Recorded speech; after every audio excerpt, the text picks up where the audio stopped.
Hi friends, welcome to my channel. Idli, dosa, ಕೋಳಿ ರೊಟ್ಟಿ ಹಾಗೆ ಅನ್ನಕ್ಕೂ ಕೂಡ ಒಂದೊಳ್ಳೆ ಕಾಂಬಿನೇಷನ್ ಆಗಿರುವಂತಹ ಕುಂದಾಪುರ ಸ್ಪೆಷಲ್ ಕೋಳಿ ಸಾರನ್ನು ಹೇಗೆ ಮಾಡೋದಂತ ಈ ವಿಡಿಯೋದಲ್ಲಿ ತೋರಿಸ್ಕೊಡ್ತಾ ಇದ್ದೀನಿ.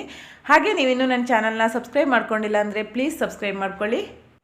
ಮೊದಲಿಗೆ ಮಸಾಲೆ ಮಾಡಲಿಕ್ಕೆ ಒಂದು ಬಾಣಲೆಗೆ 1 ಚಮಚ ತೆಂಗಿನೆಣ್ಣೆ ಹಾಕಿ ಎಣ್ಣೆ ಬಿಸಿಯಾದ ನಂತರ 1 ಚಮಚ ಆಗೋಷ್ಟು ಕಾಳು ಮೆಣಸನ್ನು ಹಾಕಿದ್ದೀನಿ. ಕಾಳು ಮೆಣಸು ಸ್ವಲ್ಪ ಫ್ರೈ ಆದ ನಂತರ ಅದಕ್ಕೆ 2 ಚಮಚ ಕೊತ್ತಂಬರಿ, 1 ಚಮಚ ಜೀರಿಗೆ, 1/4 ಚಮಚ ಆಗೋಷ್ಟು ಮೆಂತ್ಯನ ಹಾಕಿದ್ದೀನಿ. ಇದನ್ನು ಸಹ ಫ್ರೈ ಮಾಡ್ಕೊಳ್ತಾ ಇದ್ದೀನಿ. ಇದನ್ನೆಲ್ಲ ಫ್ರೈ ಮಾಡ್ಕೋಬೇಕಾದ್ರೆ ಗ್ಯಾಸ್ ಸಣ್ಣ ಉರಿಯಲ್ಲೇ ಇರಬೇಕು, ಇಲ್ಲಾಂದರೆ ಸೀದು ಹೋಗುತ್ತೆ. ಇದು ಸಹ ಸ್ವಲ್ಪ ಫ್ರೈ ಆದ ನಂತರ ಒಂದು 18ರಿಂದ 20 ಬ್ಯಾಡಗಿ ಮೆಣಸಿನ್ಕಾಯಿನ ಇದಕ್ಕೆ ಹಾಕಿದ್ದೀನಿ.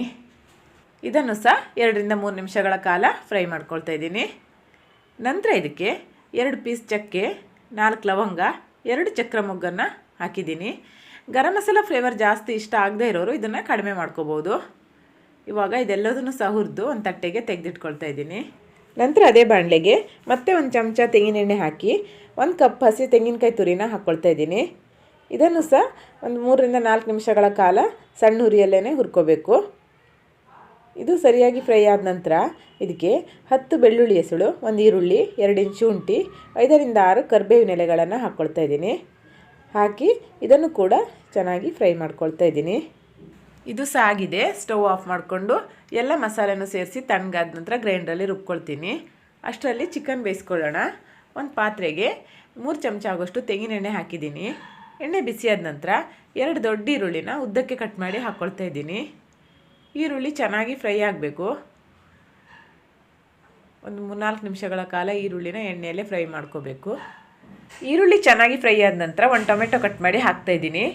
ಟೊಮೆಟೊ ಬದಲಿಗೆ ರುಬ್ಬಬೇಕಾದ್ರೆ ಸಣ್ಣ ಹುಣಸೆಹಣ್ಣಿನ ಚೂರು ಬೇಕಾದರೂ ಹಾಕ್ಕೋಬೋದು. ನಾನಿಲ್ಲಿ ಟೊಮೆಟೊ ಯೂಸ್ ಮಾಡ್ತಾಯಿದ್ದೀನಿ. ಟೊಮೆಟೊ ಕೂಡ ಇಲ್ಲಿ ಚೆನ್ನಾಗಿ ಫ್ರೈ ಆಗಿದೆ. ನಾನಿಲ್ಲಿ ಒಂದು 3/4 kg ಚಿಕನನ್ನು ಚೆನ್ನಾಗಿ ತೊಳೆದು ತೆಗೆದಿಟ್ಕೊಂಡಿದ್ದೀನಿ. ಇದನ್ನು ಈ ಒಗ್ಗರಣೆಗೆ ಹಾಕ್ಕೊಳ್ತಾ ಇದ್ದೀನಿ. ಇದು ಎಣ್ಣೆಯಲ್ಲೇ ಹಾಗೆ 1 ನಿಮಿಷ ಫ್ರೈ ಆಗಬೇಕು. ನಂತರ ಇದಕ್ಕೆ ರುಚಿಗೆ ತಕ್ಕಷ್ಟು ಉಪ್ಪು, 1/4 ಚಮಚ ಆಗೋಷ್ಟು ಅರಿಶಿನ ಪುಡಿ ಹಾಕ್ತಾಯಿದ್ದೀನಿ. ಇದಕ್ಕೆ ನೀರೇನು ಹಾಕೋದು ಬೇಡ, ನೀರು ಅದಾಗೆ ಬಿಟ್ಕೊಳ್ಳುತ್ತೆ. ಇದನ್ನು 10 ನಿಮಿಷಗಳ ಕಾಲ ಬೇಯಿಸ್ಕೋಬೇಕು. ನಾನಿಲ್ಲಿ ಮುಚ್ಚಳ ಮುಚ್ಚಿಟ್ಟು 10 ನಿಮಿಷಗಳ ಕಾಲ ಬೇಯಿಸ್ಕೊಳ್ತಿದ್ದೀನಿ. ಇವಾಗ ಆಗಿದೆ, ನೋಡೋಣ. ಚೆನ್ನಾಗಿ ನೀರು ಬಿಟ್ಕೊಂಡು ಬೆಂದಿದೆ ಚಿಕನ್ನೆಲ್ಲ. ಮಸಾಲೆನೂ ರುಬ್ಬಿ ತೆಗೆದಿಟ್ಕೊಂಡಿದ್ದೀನಿ. ಇದಕ್ಕೆ ಈ ಮಸಾಲೆನ ಹಾಕ್ಕೊಳ್ತಾ ಇದ್ದೀನಿ. ಮಸಾಲೆನ ಮಿಕ್ಸಿಯಲ್ಲೂ ರುಬ್ಕೋಬೋದು, ಆದರೆ ಚಿಕನ್ ಸಾರಿಗೆಲ್ಲ ಗ್ರೈಂಡರ್ ಅಥವಾ ರುಬ್ಬೋ ಕಲ್ಲಲ್ಲಿ ರುಬ್ಕೊಂಡ್ರೆ ಟೇಸ್ಟ್ ಚೆನ್ನಾಗಿ ಬರೋದು. ಸಾರು ನಮಗೆ ಎಷ್ಟು ತೆಳು ಬೇಕಂತ ನೋಡಿಕೊಂಡು ಇದಕ್ಕೆ ನೀರು ಹಾಕಬೇಕು. ಮಸಾಲೆ ಚೆನ್ನಾಗಿ ಕುದಿಬೇಕು, ಹಾಗಾಗಿ ಸ್ವಲ್ಪ ತೆಳ್ಳಗೆ ಮಾಡ್ಕೋಬೇಕು ಇದನ್ನು.